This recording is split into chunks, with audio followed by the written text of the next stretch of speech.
Hey, welcome back to Sodatime Restoration. We just got our Vendo 39 back from the sandblaster. It come out beautiful. We've already coated this with a little bit of flat black. We just kind of aerosol black, put a little bit of a coating on it so when we're sanding it, we'll see any defects that we need to take care of as far as in the metal. But we're going to start off tonight. We're going to do the door and probably the coin door. We'll do a piece at a time, so stay with us here. I'll be right back when we get this loaded here.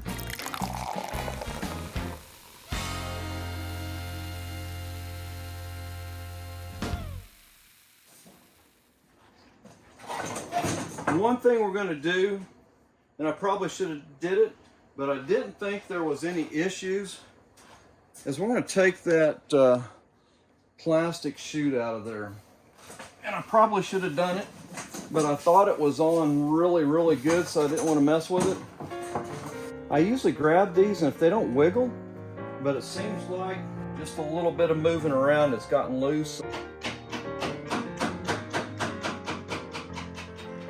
All right, let's see if we can do anything different with got me a new bit here, got them cleaned out. See if that makes any difference. Oh yeah, big difference. There we go. Alright, so if you're bagging stuff, not that you can't replace these, but it's always kind of nice to keep what come originally out of there. They're going to be covered with tar anyway. There's nothing wrong with the threads, but there is your housing piece. Everything looks really nice. We will probably paint this before we do the reattachment. That's going to be down the road a little bit. We'll get this cleaned up and we'll flip this over. This front looks really good. The customer has decided to take it back to what it would originally was. So if you'll remember, the trim was actually screwed onto this machine, which I've done a lot of 39s and I've never seen trim screwed on. So definite conversion machine. It wasn't all red, got converted to a white cap. So that'll be one of the things that we'll be dealing with. These holes, not a big deal. No big deal at all. But we're going to do a little blocking. If you've got a little short block like that, that works really good. I do it wet sometimes, and sometimes I do it dry. So tonight, I'm going to start a little bit aggressive. I'm going to start out with 150. On bigger projects, smaller projects, I'll do 320, but something this size, we're going to start out with 150. And our goal is to see where our issues are at, level everything possible.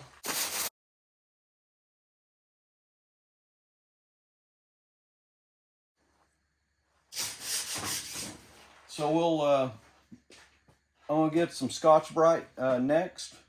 We'll work all the lettering, get that smoothed up really good. And our next step, we'll get this cleaned up, and then we'll go and start doing a little bit of metal work on all the highs and lows. All right, we're going to continue on. That's a Scotch-Brite pad I was talking to you about. Maybe 600, 800 grit, somewhere around there. I use that around the lettering. Wet that down really good.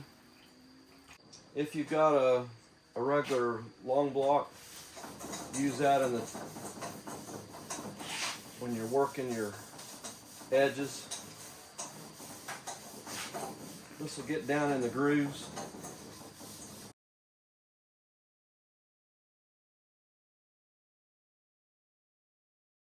All right, we'll go back to our 150. Sometimes on the box, I will go ahead and jump to 80 grit.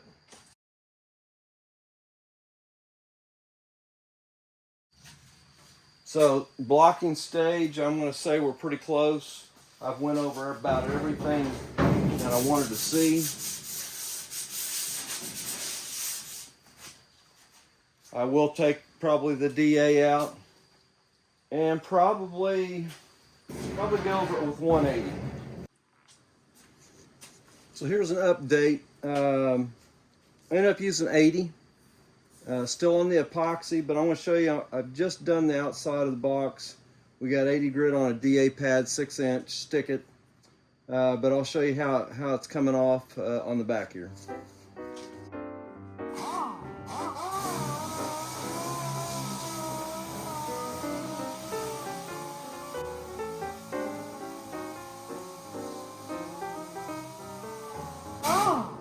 Keep your pad flat. Do not let it slip.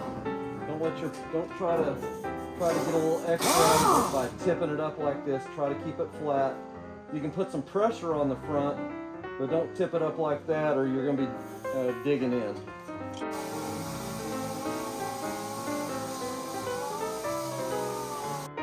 So now you can see definitely the highs and lows, where the issues are at.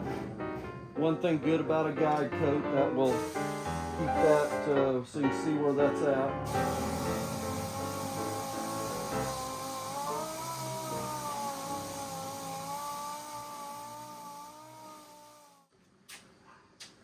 Okay, we're going to do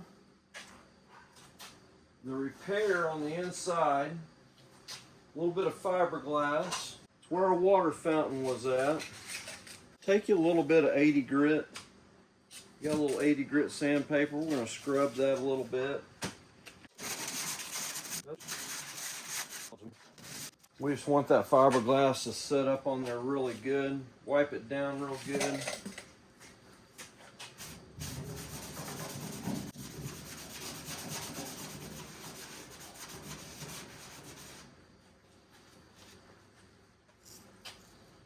We're going to prepare, if you've never used fiberglass before, we're going to mix up a little batch here for you. This is the mat. This gives it the strength. I use a jelly, and the jelly will come out kind of in a putty type form. It's not liquidy. Not going to take much. We're just covering just that cloth right there. So we'll get about that much right there. Probably should be plenty. If you're looking at part numbers that I'm using, I've got a 765 1241. Get that from the local Napa Auto Parts store. You will have a hardener that comes with the can, and it won't take much. But you need to get you something to kind of mix it into. And literally, I'm going to count. Whoop, I didn't mean to give that much, but I usually try to do about 6 to 7 drops. That there come out a little stronger than I wanted it to, but if you put too much in, it'll set up a little quicker. Luckily, I'm doing this at evening time. It's a little cooler this evening. So we're going to get this stirred up together really good, as it will set up super hard. The bonding is great. Attaches to the epoxy or any kind of metal work that you're doing. I know there's going to be people saying, well, why didn't you just weld a plate on it? You can. This is a very good way. I've done it years either way. Weld them shut or put a plate on the inside, but I'll show you how to apply the cloth now. I think we got it mixed up good enough. I usually get the cloth and get just a little bit on your stick, and we'll use a flat here, but I always get a corner started first, kind of get it laid out. It'll try to move around on you. Once you get a little bit on here, it'll stick to whatever you got. One thing about it, you can move it around. Get you an edge started first, kind of get things held down. And if you got to come back in there and do it another hit, that's all right, because this will set up on you.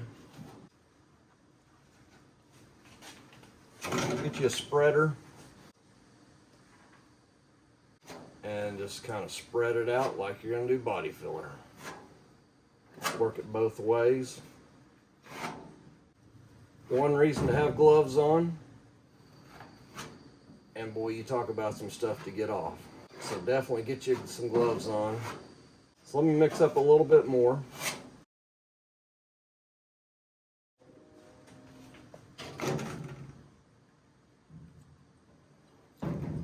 Squeeze it in there pretty good. And then you can always come back over the whole thing. I'll let you see the other side here.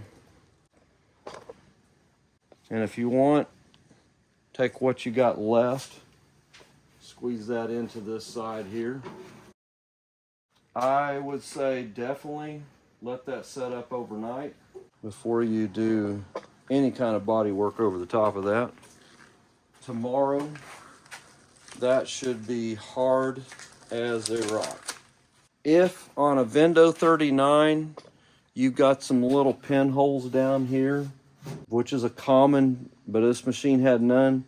If you want to go in there and lay you a little bit of fiberglass, grind that out a little bit. This was sandblasted and then epoxy over the top of it. If you got some little bit of pinholes and you want to lay a little fiberglass over it, this is the time to do it. Bottom plate, I would suggest instead of fiberglass in the bottom, just cut another plate and pop that other plate in there and epoxy that in. That's what I would do. Our next step then will be, we'll start our body work on the Vendo 39, and we'll see you on the next segment.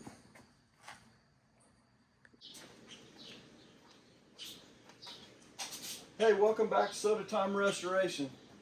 We are back on the Vendo 39.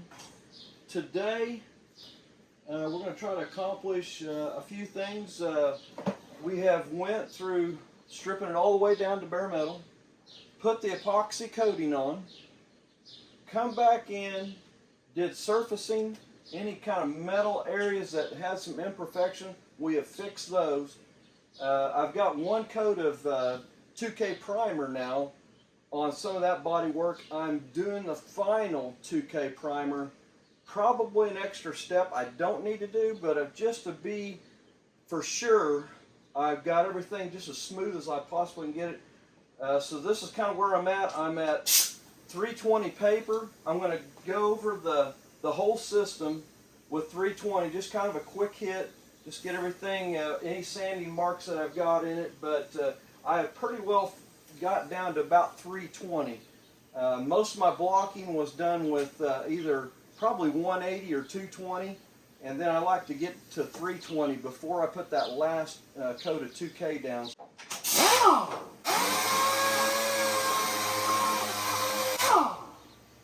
Make sure when you're sanding that, watch your paper, make sure it's not getting anything plugged up in the paper. If it gets a little bit on that paper, you're going to be making those little hooks, little look like a hook or circle, and that's due to that being stuck on your paper. So make sure that paper stays clean. Let's get this blown off. We'll go over to the cabinet next. We'll do the same thing on the main cabinet. Something I've started doing, sometimes I use stick-it paper, but as you see, the back pad that I've got here is really for hook-it. A lot of people think you got to have a stick-it for, hey, that stick-it goes right on that hook-it just fine. In certain areas, I need hook-it paper when I'm doing wet sanding, but no need to switch that pad out. Probably 3M wouldn't like me saying that.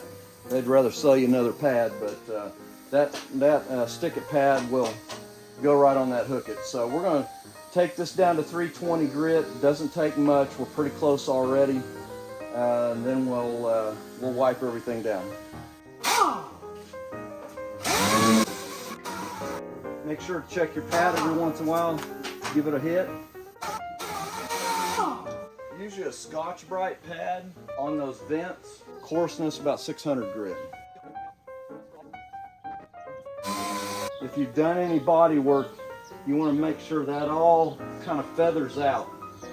You want to feather, you don't want any sharp edges, all right? It will show up right away in your base coat when you're putting your base coat on. So if you're doing any body work, make sure those edges all feather out.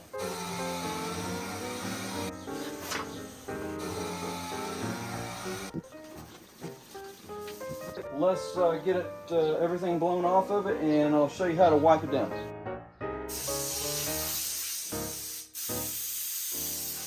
Next step, I always like wiping it down. I use a product, made by Pro Base, Martin Senior product, Napa Auto Parts stores. It's a PB 1001. Just takes any contaminants that may have gotten on it through the sanding process, but I use a 2-rag system. Have one, and you don't want to have it just soaking wet, just kind of damp. It doesn't have to be flooded on there and you just want to kind of get your rag maybe a little bit wet, about like that, just kind of a couple little douses. Come right behind it at the same time, and you'll see right when you wipe it on, you don't need to be heavy, just real light coating, get all the little dust particles off. Come right back in with a rag right behind it. You don't want this product to dry on there, it'll leave an edge. So come back in and wipe it right off. If you did let it dry just a little bit too much, come right back in and hit it again. Keep your rags clean as possible. You'll start seeing quite a bit of dirt. Work your lettering area really good. Get every little dust particle out of there. You don't want any of that stuck in there. We'll do the same thing. We'll put this 2K down, and then I'm going to do a finish block sand on that 2K. And when I say 2K, that's basically a product that's got a hardener in it. Very simple. Sets up, it feels really good. It'll fill in any imperfections. And sometimes, I don't know if we'll do it on this one or not, on the Vendo 39, but we'll, sometimes I take and I wet sand the finished product before I put my sealer on. After probably watching this bodywork series, you come to find out why it takes and what kind of money it takes to do prep to get this right. Yeah, you can cut a lot of corners on some things and not doing things, but if you're looking for the best restoration that you possibly can do, stay with these steps, and it will get you there. It will get you there. This is the foundation part of the restoration. Everybody that looks at the machine, they're looking at the paintwork, usually the lettering. Obviously they want the machine to work. It gets cold, but the outside of the machine is what they're looking at. All right, that looks pretty good there. We'll flip our rag over. We'll go over here to the case. If you're not familiar with mixing paint, I don't think on the first series I may have covered this. I'll be a little bit more detailed on the mixing. If you're not familiar about mixing products, we're going to be using the Finish One product, the FP410. It's a urethane product, and like we talked about earlier, 2 components. It'll have a hardener in it, which takes the FH411 4-to-1. And if you've never used a PPS system, we'll show you this.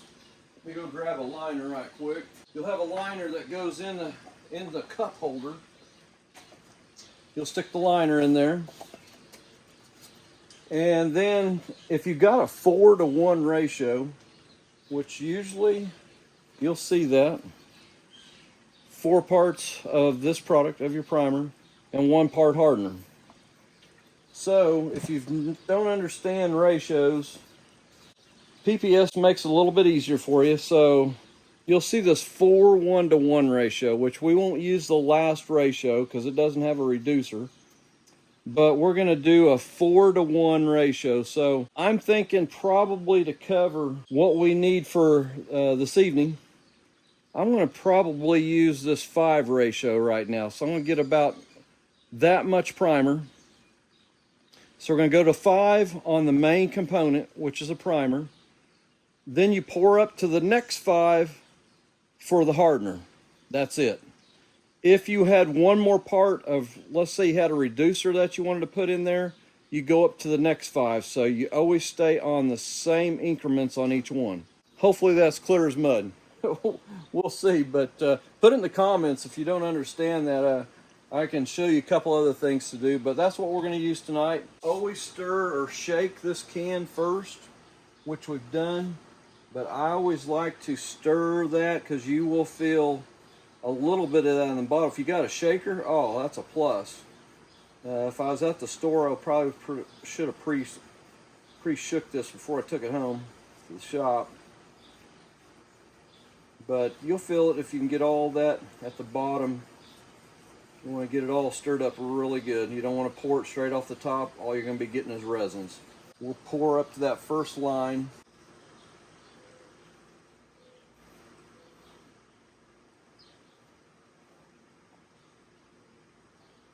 We'll pour up to the 5.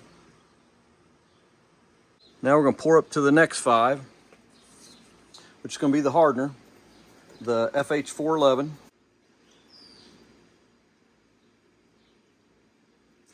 There's one ratio, and on finish 1, it's just 4 to 1. If you put a little bit of reducer in this, which you could, to thin it out a little bit, in this case I'm not. I'm just going to use the 4:1 ratio. We're going to stir this up a little bit now. And then our next piece will be putting the gun on there and the cap. The cap that the PPS kit supplies you with is a kit that snaps on, which kind of nice. It's got a screen inside, so once you snap this on, everything will come through this screen. It might be kind of hard to see on camera, but there's a screen there before it comes to your gun, so you don't need to buy any strainers. It gets strained. Another savings. Sometimes with your paint, at least with our paints, you get the strainers for free, but in this case, you won't have to do it while you're setting it up. And then your gun, as you see, goes on upside down, and then you give it a twist. So once this has a lockdown cap, and boom, you're on. So this cap here locks down first, and then you put your gun on it. And you turn it up back right side up, and we're ready to go. I'm shooting with a 1.3, which is 1.4, 1.3 is good for a primer, but we'll get going here.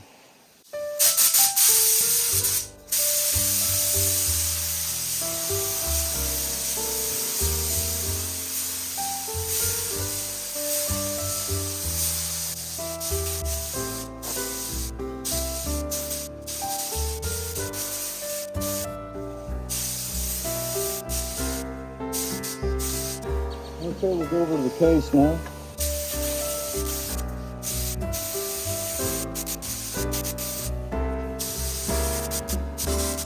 Okay, we're going to let that sit. We'll give it one more coat. Looks like we've used maybe about half, so not too bad. But we'll give us a little bit and we'll be right back. I have now put the last 2K primer coat on. I have got a guide coat that I've sprayed on it, and right now I'm going to go with the 320 to start with. Probably we'll finish with 600, and we'll just do this side here. Like I said, I've got 320, and we're just using water here. I like doing it wet so it doesn't have a whole bunch of dust. Don't have to wear a mask. It just saves on a lot. Yeah, your floor will get a little bit dirty, but that can be cleaned up. But I use a little block pad, part number 770, 3537. You get it at your local Napa Auto Parts store. I think it comes in a 3-pack. It's just a foam pad. It helps you control your paper. I tear my paper in half and then wrap it around, but it will go a long ways. But so here we go. Always do it in an angle. push that instead of going straight up and down. I kind of use an angle. You're going to find how good your body work is at this point. Maybe you sand through a little bit, find those highs and lows. Keep it wet. Everybody always wonders, why does a body shop charge so much? You're getting ready to find out, because this is what it takes. You want a really nice machine. There might be some steps you can do on several machines and some things that you're doing, but I would say go through the process, do it right. Do it right the first time, and you're going to be very, very happy with the results. But you can see every little imperfection. If it needs any attention at all, it's more sanding, maybe a little bit of a pinhole or something that you've missed. This is the time you want to do it. But I'll try to pick out a spot here. You can see a little bit of highs and lows right here that needs to be sanded a little bit more. Maybe a little right in here. That's a great guide of getting that 2K primer as smooth as possible. You want it smooth like this.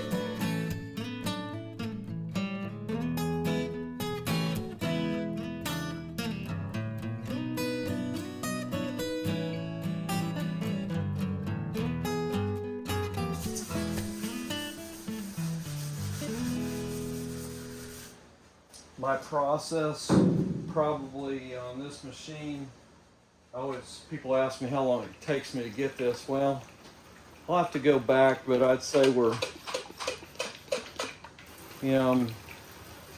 probably it takes time-wise about a week worth of body work here.